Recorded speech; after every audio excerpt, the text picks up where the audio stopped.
Bonjour, dans cette vidéo de quelques minutes, nous vous donnons la tonalité du talk que nous vous proposons. Dans un premier temps, un aperçu de la présentation finale qui comprendra 3 parties sur les 15 minutes. Et pour cette vidéo, on va zoomer sur le premier point et on va résumer les 2 autres points. Par la suite, dans un deuxième temps, nous aborderons la façon d'intervenir sur scène. Voilà le talk. 150. 150, c'est le nombre de Dunbar, c'est-à-dire le nombre maximum d'individus dans un groupe avec lesquels une personne peut entretenir simultanément une relation humaine stable. Qui parmi vous travaille dans une entreprise qui a plus de 150 collaborateurs? Faites voir, levez la main. Heureux sont ceux qui n'ont pas levé la main. La voie vers l'agilité, s'ils le souhaitent, leur sera aisée. Quant aux autres, vous qui avez levé la main, pensez à mettre de l'agilité dans votre transformation agile. Alors, la première idée que nous allons développer avec Florence, c'est que la transformation agile d'une petite équipe par des coachs est un changement qui est à la fois très profond, mais généralement aisé. En effet, quand on transforme une organisation en agile sur le terrain, on crée des petites équipes agiles, qu'on appelle des feature teams, des squads, des pizza teams, et en fait, on change tous les repères de cette équipe, leur méthode de travail, leur rôle, leur rythme, leur interaction. On inverse des paradigmes complets, on leur demande d'oublier d'anciens réflexes. Bref, le changement est très profond. Et paradoxalement, ce type de changement est généralement une réussite au niveau d'une équipe. Alors, quel est le secret de cette réussite?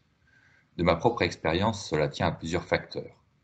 À la configuration même et à la taille de l'équipe, proche des expériences à la taille de l'équipe, pardon, au rôle et à la compétence du coach, et au modèle agile lui-même qui porte en ses valeurs, dans son manifeste, la collaboration, et qui aspire à l'autonomie, et qui porte aussi des leviers intrinsèques de la motivation, la maîtrise, le sens, l'autonomie. Et pour tout ça, on va s'appuyer sur des soft skills. Les soft skills des coachs qui aspirent à développer les soft skills de l'équipe. Par exemple, pour co-construire, il est nécessaire de développer l'ouverture à la différence, ce qui nécessite une certaine humilité, l'écoute, la créativité. Et pour tout ça, pour développer ces soft skills, ça nécessite de travailler 3 axes. Le premier, c'est sa capacité à gérer ses propres émotions, donc une gestion individuelle du stress, des émotions. Pour ensuite, à l'aise par rapport à nos émotions, ça nous permet de mieux utiliser nos capacités cognitives, la capacité à raisonner, à être créatif. Et fonctionnant mieux avec nos émotions et notre cerveau, nous interagissons mieux avec les autres et nous développons nos capacités relationnelles. Dans un deuxième temps, nous passerons de la petite équipe agile, facile à transformer, à la transformation agile de l'entreprise qu'on appelle agilité à l'échelle. Et bien souvent, les entreprises, à travers des consultants, poussent des modèles structurants. Et ces modèles ne génèrent pas réellement de changement agile durable. Et dans cette injonction au changement, dite instrumentale, on ignore les aspirations humaines et on ne nourrit pas les besoins d'acquisition des soft skills. Il existe cependant une voie du milieu, une conduite du changement agile et non instrumentale, ou bien une transformation agile, qui permet de passer à l'échelle et qui met l'humain au centre et l'enrichit. En conclusion, on peut faire des changements forts et disruptifs tout en développant l'humain. C'est gagnant-gagnant pour l'humain et pour l'organisation. Voilà le talk que nous vous proposons.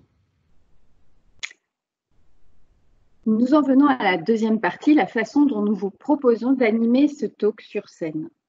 Pour que cela soit dynamique, complémentaire, tout en gardant l'attention de l'auditeur, Frédéric interviendrait donc sur l'expérience de la transformation et moi-même sur la partie des soft skills nécessaires.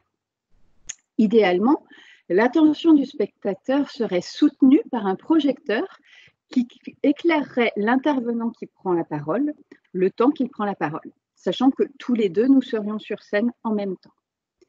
Et pour que cela soit interactif, nous prévoyons de poser des questions au public toutes les 3-4 minutes, comme dans les interventions TEDx. Et si, ensemble, nous interpellions le public par ce talk sur le changement par l'humain. À bientôt. À bientôt.